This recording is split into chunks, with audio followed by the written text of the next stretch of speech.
Or actually, before moving on to the next section, I'm going to talk about how you can use weapons. And that is just to go back to controls. You've noticed that I kept there are some buttons that I didn't talk about, which are going to be the left thumbstick click and the right thumbstick click. Those I reserved to fire the trigger. And that's, you could just go trigger. Usually in this aircraft, you're using the second detent, and some aircraft have first detent, like the F-16. That's what I was talking about. Between 90% of the stuff are applicable for all aircraft, and then there's some 10%, so some aircraft need more stuff and some less. Anyway, apart from that, we go to second detent. Now you can choose whatever stick you want. For me, I'm going to choose right stick, and so that's going to be my second detent, which is the shooting the gun or firing a missile on the F-18.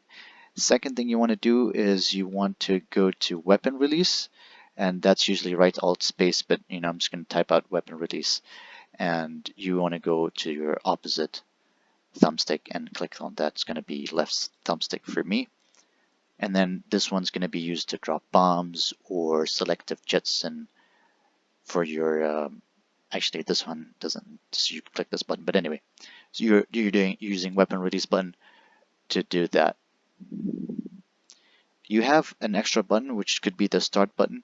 You could use that if someone wants to use it to get some get another modifier, or you want to use it to put some of the functions for the flaps, okay? And some other aircraft, like for example the F-14, there's something called a DLC, direct lift control, which helps you land the aircraft. You could use that start button for that. Since the other ones for flaps, it kind of feels the same. Anyway, maybe that's just me. So you still have the start button that's not used for the basics functions, or the basics functions that I think you need for the aircraft, but you can find a use for it, and you'll have something extra as well as having the modifier as well. You can use 2 modifiers that will give you a whole set of other options. Another option I wanted to talk about the weapons is most of the time you need something called TDC slowing, and or throttle designated control, or sometimes in some aircraft like the F-16 it's target management switch. So these type of things usually can be found in access assign, and it might help. So here you got throttle designated control, you've got slew for the mouse, but anyway, we go to HOTAS and we go to horizontal axis. Now remember about the axes, right X is right thumbstick and left or just X is left thumbstick. You can choose whatever you want, okay? But since my modifier is Y, the way I set up my controller, I want to keep my right thumbstick always on that thumbstick, and I want to keep my left thumbstick free between the trim and looking around, which is the left thumbstick. And then, so because of that, I will use Y and the left thumbstick for the TDC horizontal designator control. And this is important right now because I entered this normal video. You're going to be using this to target or lock on targets and track them and stuff like that on your radar. And once you watch any of the air-to-air videos or something like that, you'll understand exactly what I mean. But this is how you do it. And then you go to vertical, click on your modifier and Y, and this way you can always remain on your controller, lock people up, shoot them down, whatever you want, without referring back to your keyboard. Now you should note that you're always going to need your keyboard no matter what setup you have. There's just too many functions, unless you've got one of those beast setups where you've got this whole simplet with a bunch of buttons that correspond to all the 650 controls that the game may have for some of the aircraft especially. But apart from that, if you were one of the normal people who have like a HOTAS and whatever, you're still going to use the keyboard. So don't think like, oh, no, I have a controller, I need a HOTAS because I need to use my keyboard. Now that's not a very good reason, because you're always going to need the keyboard. That's pretty much for this section.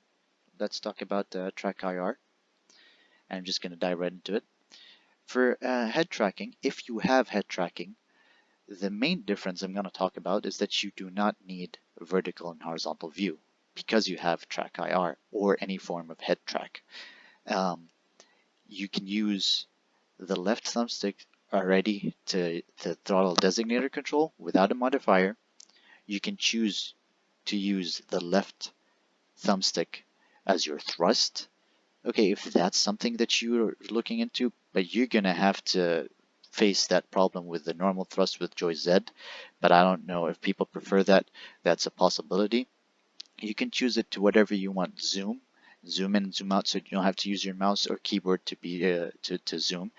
Um, but then again, actually, scratch that. You're using track IR to look forward and backwards, but still, you need zoom in track IR. So actually, that's applicable in certain situations, or whatever else you can find use for in the axes.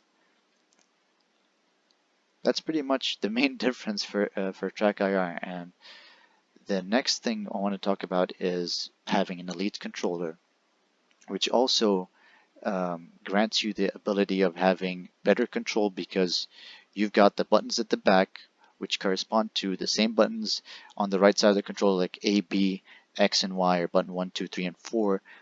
You can click on those buttons, and all of a sudden, any inconvenience you find from having Y as your um, modifier because you need to move your thumb or any of your fingers away from the main functions of flying and like using the instruments of the aircraft, then the Elite controller gives you that opportunity because you can use your other the fingers at the back to use those buttons.